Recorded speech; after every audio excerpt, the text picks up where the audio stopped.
বিসমিল্লাহির রহমানির রহিম। প্রিয় বাংলাদেশ, উপস্থিত প্রিয় মুরব্বীবর্গ, মঞ্চে উপস্থিত জাতীয় নেতৃবৃন্দ, আমার সামনে উপস্থিত প্রিয় ভাই ও বোনেরা এবং মিডিয়ার মাধ্যমে সমগ্র বাংলাদেশ থেকে যারা দেখছেন এই অনুষ্ঠান, প্রিয় ভাই বোনেরা, প্রিয় মা বোনেরা, আসসালামু আলাইকুম। প্রিয় ভাই বোনেরা, আজ প্রথমেই আমি রব্বুল আলামিনের দরবারে হাজারো লক্ষ কোটি শুকরিয়া জানাতে চাই।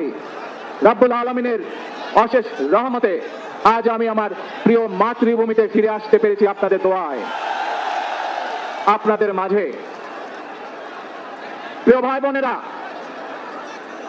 আমাদের এই প্রিয় মাতৃভূমি 1971 সালে লাখো শহীদের রক্তের বিনিময়ে অর্জিত হয়েছিল।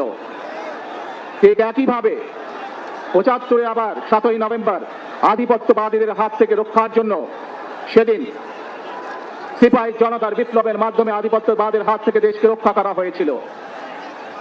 একইভাবে পরবর্তীতে 90-এ স্বৈরাচারের বিরুদ্ধে এদেশের জনগণ, এদেশের খেটে খাওয়া মানুষ তাদের গণতান্ত্রিক অধিকারকে ছিনিয়ে এনেছিল।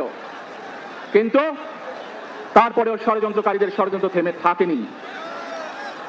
আমরা তারপর দেখেছি 2024 সালে, 71 সালে এই দেশের মানুষ যেমন স্বাধীনতা অর্জন করেছিল, 2024 সালে এদেশের ছাত্র জনতা সহ সর্বস্তরের মানুষ, কৃষক, শ্রমিক, গৃহবধূ, নারী, পুরুষ, মাদ্রাসার ছাত্র সহ দলমত নির্বিশেষে, শ্রেণী পেশা নির্বিশেষে সকল মানুষ সেদিন 2024 সালের 5ই আগস্ট এই দেশের স্বাধীনতা এবং সার্বভৌমত্বকে রক্ষা করেছিল।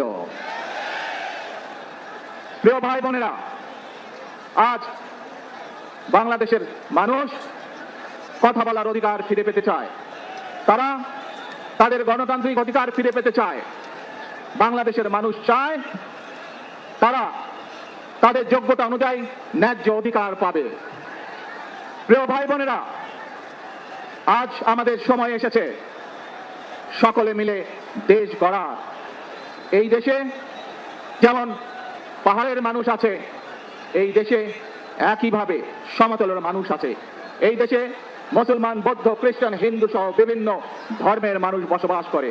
আমরা চাই সকলে মিলে এমন একটি বাংলাদেশ গড়ে তুলব আমরা, যেই বাংলাদেশের স্বপ্ন একজন মা দেখেন, অর্থাৎ একটি নিরাপদ বাংলাদেশ আমরা গড়ে তুলতে চাই।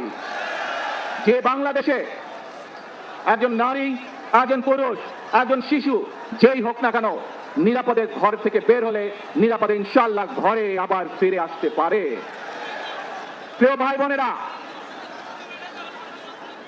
এই দেশের জনসংখ্যার অর্ধেক নারী, 4 কোটিরও বেশি তরুণ প্রজন্মের সদস্য, 5 কোটির মতন শিশু, 40 লক্ষের মতন প্রতিবন্ধী মানুষ রয়েছেন, কয়েক কোটি কৃষক শ্রমিক রয়েছেন। এই মানুষগুলোর একটি প্রত্যাশা আছে এই রাষ্ট্রের কাছে, এই মানুষগুলোর একটি আকাঙ্ক্ষা আছে এই দেশের কাছে। আজ আমরা সকলে যদি ঐক্যবদ্ধ হই, আজ আমরা যদি সকলে প্রতিজ্ঞাবদ্ধ হই, তাহলে আমরা এই লক্ষ কোটি মানুষের সেই প্রত্যাশাগুলো পূরণ করতে পারি ইনশাআল্লাহ। প্রিয় ভাই বোনেরা, 71 সালে আমাদের শহীদরা নিজের জীবন উৎসর্গ করেছিলেন এইরকম একটি বাংলাদেশ গঠনের জন্য। বিগত 15 বছর স্বৈরাচারের বিরুদ্ধে শত শত হাজারো গুম খুনের শিকার হয়েছে। শুধু রাজনৈতিক দলের সদস্য নয়, নিরীহ মানুষও প্রতিবাদ করতে গিয়ে অত্যাচার নির্যাতনের শিকার হয়েছে, জীবন দিয়েছে। 2024 সাল মাত্র সেদিনের ঘটনা। কিভাবে আমরা দেখেছি আমাদের তরুণ প্রজন্মের সদস্যরা কিভাবে নিজের জীবন উৎসর্গ করেছে দেশের এই স্বাধীনতা এবং সার্বভৌমত্বকে রক্ষা করার জন্য।